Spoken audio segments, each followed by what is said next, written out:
This is HC Newton. Or actually, I don't know what side of the screen she's on. The other person on the screen is Jodie from Witty and Sarcastic Book Club, and we're going to just chat for a little bit today about Self-Published Authors Appreciation Week and a few other things, probably. I don't know. Yes. Jodie, give the folks a quick introduction to you and your blog. All right. Well, my name's Jodie. I run the blog Witty and Sarcastic Book Club. I think I'm on year 6 now, I think. Kind of started just because I wanted to talk about books way more than anyone around me wanted to talk about books, I think. So my husband suggested maybe writing about books, and, lo and behold, surprise, to me more than anybody that people actually read it. And so I get to talk about books, and it's wonderful. So mostly I like fantasy the most, but I also like science fiction, mystery, pretty much everything except for erotica and romance. I have no romantic bone in my body whatsoever. So, but for the most part, I'll read pretty much anything. All right. Cool. Okay. So, by the way, that's a nice looking Beowulf behind you. Thank you. I have multiple issues. I really, really, really like Beowulf. So I get different editions. Yeah. Yeah. Is that, I know I've looked at that one. I picked that one up. I haven't come home with it. Let's see.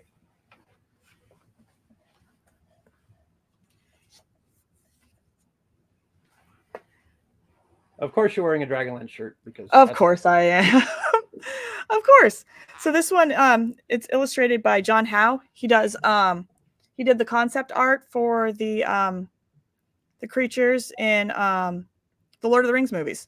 Oh, cool. So that's probably why you recognize him, but really cool story. Yes, it is. This isn't anything at all about what we're talking about, but have you read Beowulf yet? Oh yes, many, many times. Okay, good. All right. So here, now, check this out. Let me try this. Well, nope, I guess I didn't. Oh, shoot. I should have put this up earlier when we were talking about your blog. That way people can find you. But I'll put it in the show notes because show notes that's a thing I say now. Okay. I like now, it. Self-Published Appreciation or Authors Appreciation Week. Why is that? Why do you have this? Where did it come from? Give us a little bit of background. Well, on ye old Twitter /X/ whatever you're going to call it, I noticed back in 2021, over time, but 2021 in particular, just a lot of stuff going around about how, self-publishing wasn't, a valid form of publishing, really. That if you were not a traditional author, that you weren't an author, which is utterly ridiculous. And then you look into a little bit more about what self-published authors have to do, because not only do they, write the books, of course, but they have to do all of it, not just the marketing, the publication, the budgeting, all that stuff they have to navigate on their own. And so it just kind of irritated me a little bit. And so I kind of looked around and I realized that it's a common misconception, at least it was at the time, that the self-publication was for people that couldn't hack it or whatever you want to put it in traditional publishing. And that really bothered me because I don't think that one book is any better or worse based on its publication route. It's just a different way of getting there. Sure. And so I thought, let's talk about some of these great self-published books that I've been privileged to read. And, it's been awesome because so many people, you being one of them, have kind of joined in the fun, and we get to do what we like to do and read books and shout about books and, share some of that because there's so many out there that are just amazing. Yeah. So I just kind of went from there. So. All right. And yeah, it was 2001. That was the first year. Or 2021. So yeah, a couple years ago. Okay. I couldn't remember exactly how long. Also, this is 2024. I don't know why it sounded like 6 years in my head. The time just like a couple years just kind of melded. Sure, there we go. Okay, so so what kind of things are you planning on doing this? Well, actually, no. Talk about some of the highlights from the past. What have been some of the more interesting things you didn't expect? Oh, well, first year was a little weird because one, it was awesome. More people were involved than I expected, but there was an emergency in the family, and I ended up everything happened, and I ended up putting everything on a hub from the middle of the ICU. So everybody's fine, but it was a little surprising. So that was a little bit of a hurdle, but at the same time, it was also really good because it kept me busy. And I'm one of those people where if I'm not busy, I overthink. So it was good in that respect. But so since then, gotten a little more organized, a little less, chaotic at the last minute. But I've done, I like to do a listicle, a word I made up, the beginning of each one where I talk about some of my favorite self-published books. It's just a big, long list of books that I've read and enjoyed. So I like doing that because I like seeing every year how it just grows and grows and grows and grows. And then I look and I see, oh, that person, I know who recommended that to me. They have good taste. And then I can go back, and so it's cool to see like all my blogging buddies and all that and how, so it's kind of fun that way. I like doing that. I've gotten better at the interviews, I like to think. They're still a little awkward because I'm awkward, but I think that they're better. So, lots of interviews I've done over the years I enjoy. And then last year, the BBNYA Book Bloggers Novel of the Year Awards, I was able to go through with the help of my oldest son, who's just awesome, and, make a list of the ones from that year that were self-published. So people could kind of get a look at this contest that they're looking into and kind of see some of those and which ones are self-published, because I guarantee you can't tell when you're reading it. You can't tell the difference between self-published and indie published. So it's kind of cool. And so that was a lot of fun to see. And honestly, I just like reading everybody else's stuff too. So like, I'm notoriously short-term memory. I know that I participate, and I know some other people participate, but who are some of the other bloggers or blog names that regularly contribute to this thing, or you're planning this year, as far as you know? Sue from Sue's Musings, she does, all the time. She's just a huge self-published, champion. She's awesome. And, she's written, and self-published some of her own books as well. So Lucky Jack being one of them, which is, fantastic. I've read it. My son's read it. It's really good. Fantasy Book Nerd, he always does something. I believe Behind the Pages is, I'm not sure. There are going to be people just back and forth all around, and I believe some podcasts are joining in, of course, some YouTubes, and we'll just kind of see what's going on. And I'm hoping to also this year with the hub, where I put everything that everyone tags me, and I'm hoping to also add a section for authors, because I noticed a lot of authors last year in particular put their books to like some sort of promotion to coincide with it. And I don't think I shared all of it just because there was so much coming in. So I want to add a section for authors this year as well, so that if an author does say, hey, this is my book, and then tags me, I can put it on there. And so people can see it, and I'll have it look all nice and pretty in theory. So we'll see. It's nice. I'm seeing a lot of people talking about it. It's really cool. Yeah, that is. And of course, Sue is doing something because, I'll if she talked about a, Big Five book, I'd be weirded out. Right? She's great about it. Oh yeah, absolutely. No, I always feel bad like when I'm reading her blog. I should do more, more like this. Okay, so that's your big. That's what you're doing this year. Is you got a few more interviews, plus really focusing on building up the hub. Lots of interviews, and oh yeah, I've got, I think, 20 that I'm working on right now. And thankfully everyone's being very, very patient with me, because formatting is not my strong suit. So it takes me a while to get back to them with their date that it's going up. But I've got a lot of interviews. And then I recently had, I started a funny little series. You guessed it on it, the tough questions, which spawned because I ask really awkward interview questions. And I'm like, I'm just going to lean into it. So actually I even have, I'm going to look at his last name because I'm going to misspell it otherwise. But Joel C. Flanagan Granaman, hopefully I did that. He wrote Talia, Heir to the Fairy Realm. He'll be doing one tough questions during that week as well. So he's been a very good sport about it. So I'm excited about that. And just lots and lots and lots of interviews. A cover reveal that I'm excited about as well. Nice. Stephen Hubbard's A Plague of Ghosts. So that'll be cool. Lots of, a couple listicles, not a ton, but some reviews for some books that I've just really, really enjoyed. So it's just going to be awesome. Yeah. The last couple of years, I've totally dropped the ball and haven't got any, reviewish posts up at all. And I have a handful of self-published books that I'm deliberately not reading or writing about yet. So I can do them that week, which means just in case. Done in the second week of August. Well, yeah, but you have, oh my goodness, what was it last year? You had a list for like every single genre.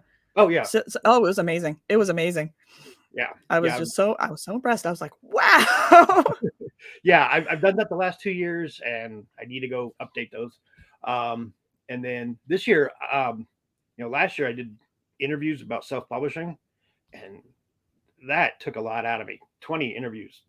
That's yeah, that's Yeah, I ridiculous. might have bit off more than I can chew there a Yeah. little bit, just a little bit. This year I'm doing something a little different. Many of the same authors, but some new ones as well. I'm just having them give an elevator pitch for their latest book or one that's upcoming, and then them also to give an elevator pitch for a self-published book that they love, that they just want to get more attention from by somebody else. So Oh, that's awesome. yeah, I thought it was really cool. It was just you learn about people with what books I recommend you. Absolutely. Recommend to you. Yes. Um, So I should just clear off my TBR now then, and just because I'm yeah, gonna have to just yeah. add a time. It's gonna be there's awesome. Yeah, and some of these I'm almost certain I would never would have heard of. Isn't that awesome though? Yeah, That's great. And That's just there great. is like one little group that seem to be recommending each other's, which I think is kind of amusing. But it's like, hey, you should talk. You should reach out to this. You should reach out to author X. Like, okay, author A, I will do that. Author X, who do you recommend? Oh, I recommend author A. Okay. Alrighty then.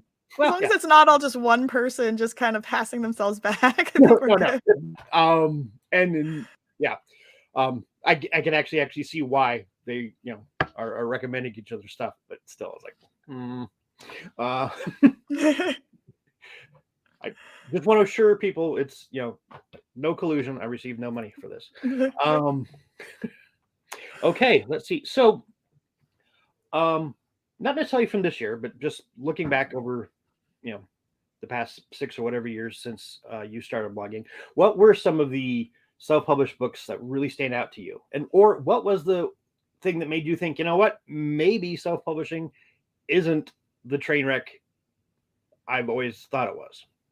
Oh gosh. Well, I honestly, I'm really bad because for the longest time I didn't think that there was a difference until I heard people, because you can't, I can't tell. So I started reading the SPAAW books from back in the day, and I was just like, these are amazing. And then you go and you find out some of them have since been, traditionally published. So then you see it and you pick it up that way. And then you're like, wait. And so it was really cool to see that kind of that transition. That's kind of when that light bulb moment for me, because I'm one of those people, I never really paid attention to it until it was brought to my attention. And so then I was kind of, oh, okay. And so as you get more into, for lack of a better term, like the blogging community, for lack of a better term, like you get more information than I ever thought I was going to get about anything, as far as publication routes and, the differences and how much work goes into it. So it was kind of cool to start out that way. And then of course, there are always those standouts like the hero interviews. I know you've read that.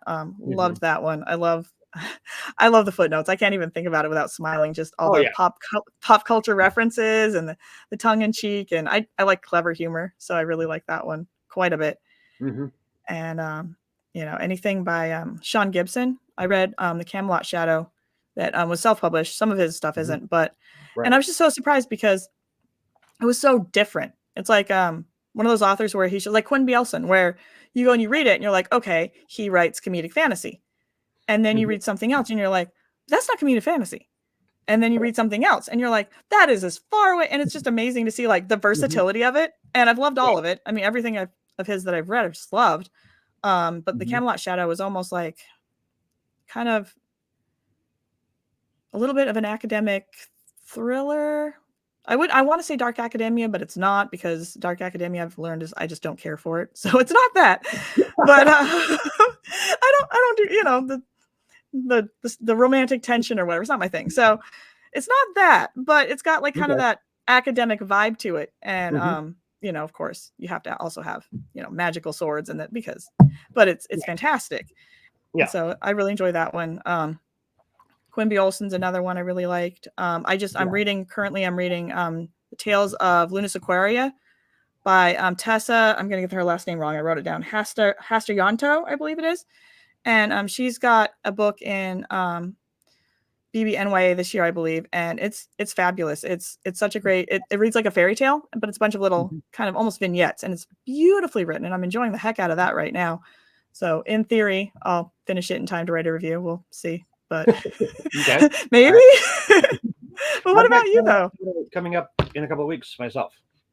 So I'm sorry. I've got Camelot Shadow coming up in a couple of weeks. Oh, okay. I have to hear all about it when you're done because I think it's really cool. I mean, I was looking forward to it being Gibson, but now hearing you talk about it a little bit, ooh, okay, yeah, it is. Yeah, that's one of my 20 for the summer. So which one was yours? Like, the one that really got you really into self-published. Do you remember what it was? I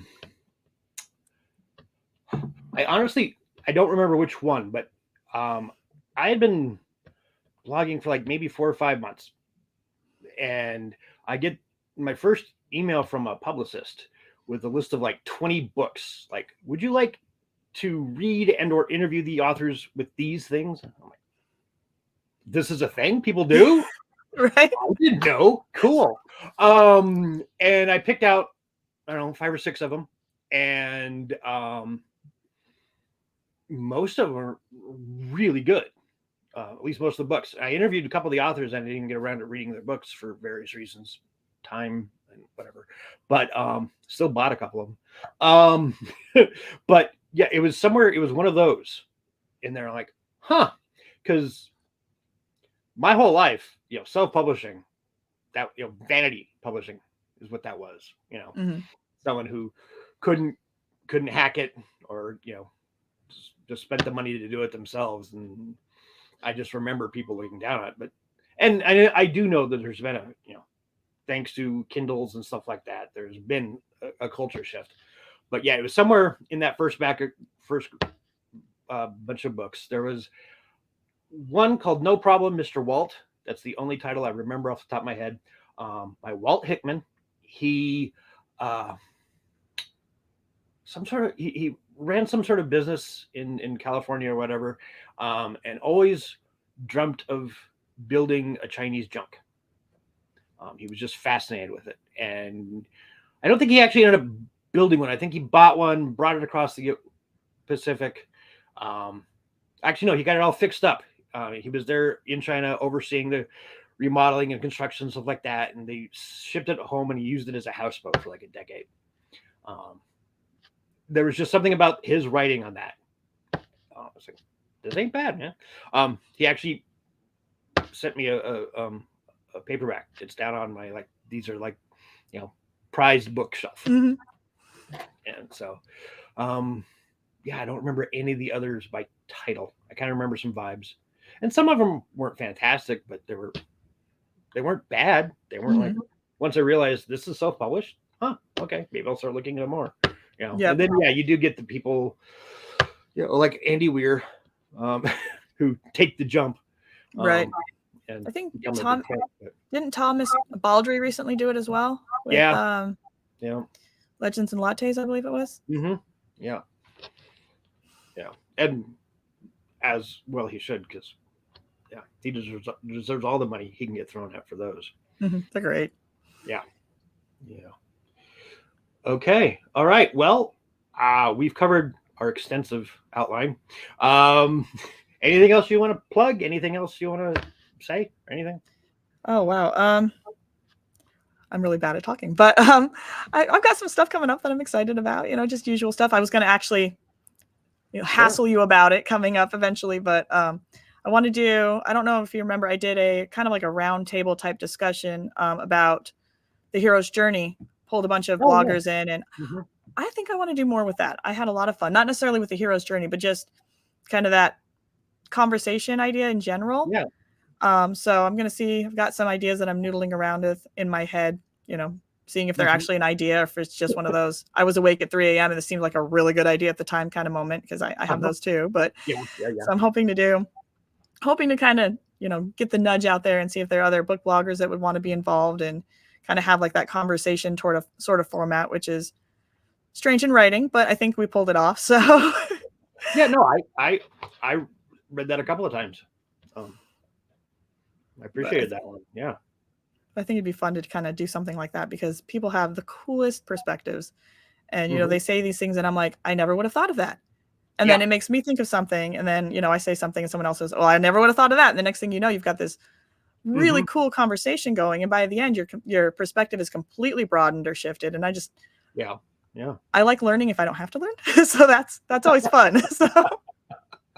Okay. All right. That's cool.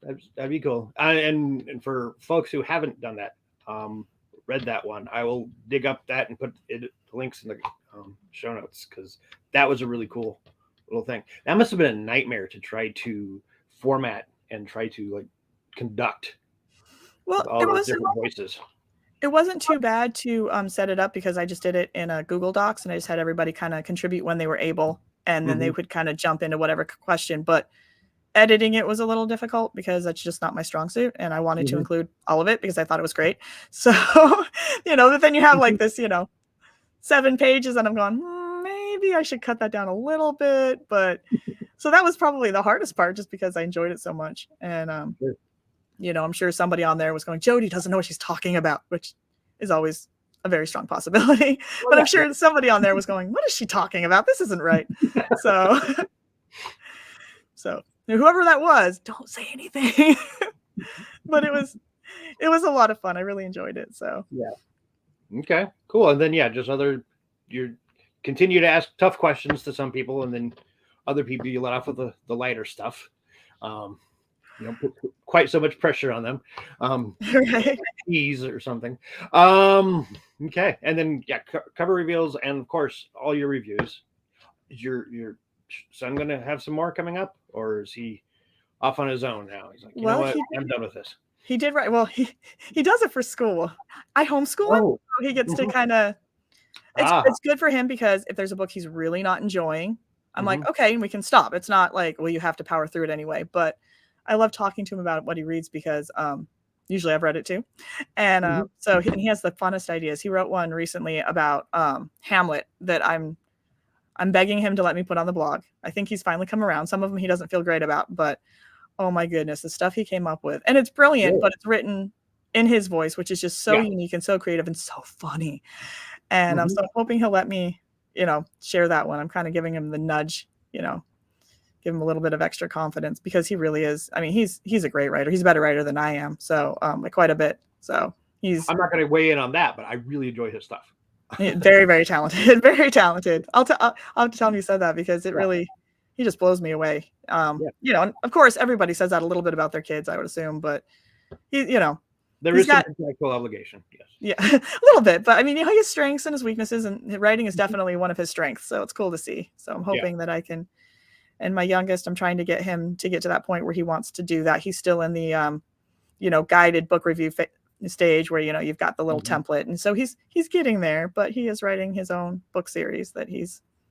Oh, really? Well, he wants to be an author when he grows up. So he's currently writing fan fiction for Lego Bionicle. So that's a thing. Before that, he wrote a series of mysteries starring his stuffed animal, Detective Muddles. Those ones have been my favorite. So eventually I'll see if I can get him on the blog as well, but we'll see. Sure. Yeah. So he's got his own thing going, but if, you know, and if you can get him to write his own comics, I do, you know, I know, you know, some children that have done that in this area. Have, you know, published their own comics, and they show up at author events, which is the coolest thing. You know? Oh, that is awesome. Yeah, their mom gets them a booth, and yeah, they're there signing things. Which and actually, I have he included a little bit of merch the first time. How cool is that? It's a superhero banana, so my guess is dollar store. Tiny little plastic bananas that he like drew on, and that is awesome. That is just that's fantastic. Yeah. Also, I mean, superhero banana. The world can't go wrong with that. No, you can't. That, by the way, another self-published thing. So see, I stayed on topic.